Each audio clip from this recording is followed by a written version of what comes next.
Sat Gaming here. Fourth installment of How to Run Curse of Strahd series. I'll link the playlist as usual, and today we're going to be talking about what to do in the campaign after Vallaki.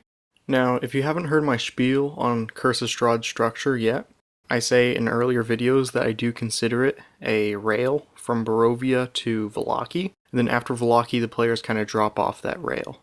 At Vallaki, Strahd should become aware of the player's influence on his world and their existence. So this is where you can start having Strahd interact with the players, either by inviting them or just messing with them while they're out and about. From this point forward, it becomes very important for a DM to know Strahd's primary motivations. Those include wedding Irina, killing Rictavio, and lastly, corrupting one of the PCs to the point that they become the next Dreadlord of Barovia in his stead. That last one is a little bit difficult to unpack, so I'm going to go ahead and talk about it a bit. In the lore of Curse of Strahd, Strahd is bound to the plane of Barovia as a Dreadlord, which essentially means that the plane is created specifically to torture him in the afterlife.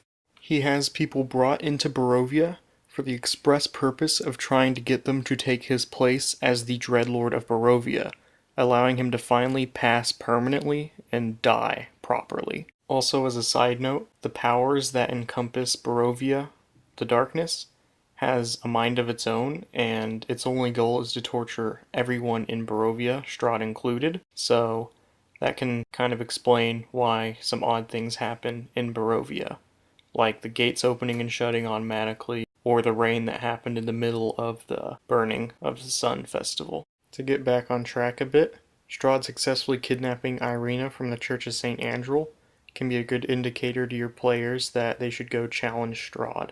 If they have one or more of the relics and you're ready to wrap up the campaign, go ahead and do this as a move to get them to come to Strahd's castle and fight him. Lastly, the rest of the action and plot points in the campaign should be directed by the players. If they want to go somewhere in particular, just ask them ahead of time and prep it and run it like that. You can feed them information that will allow them to head towards their objectives of finding the 3 relics. They'll most likely go towards it. That's just kind of what players do. I think that about wraps up this installment. I think next time I'm going to start talking about kind of the lake area around Vallaki, and then probably after that I'll talk about Argynvostholt. I do intend to follow through and talk about every single thing in the book. I'm probably going to start relying on my personal anecdotes a little less in the future, because I know especially after this point, they're not really going to apply to most people running the campaign.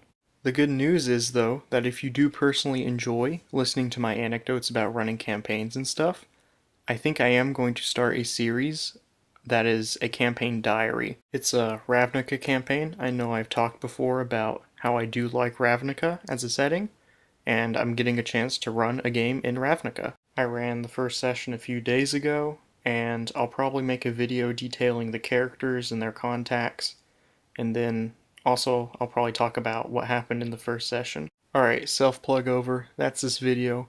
Have a good weekend. It's been Sat Gaming here. Like and subscribe if you like the content. Goodbye.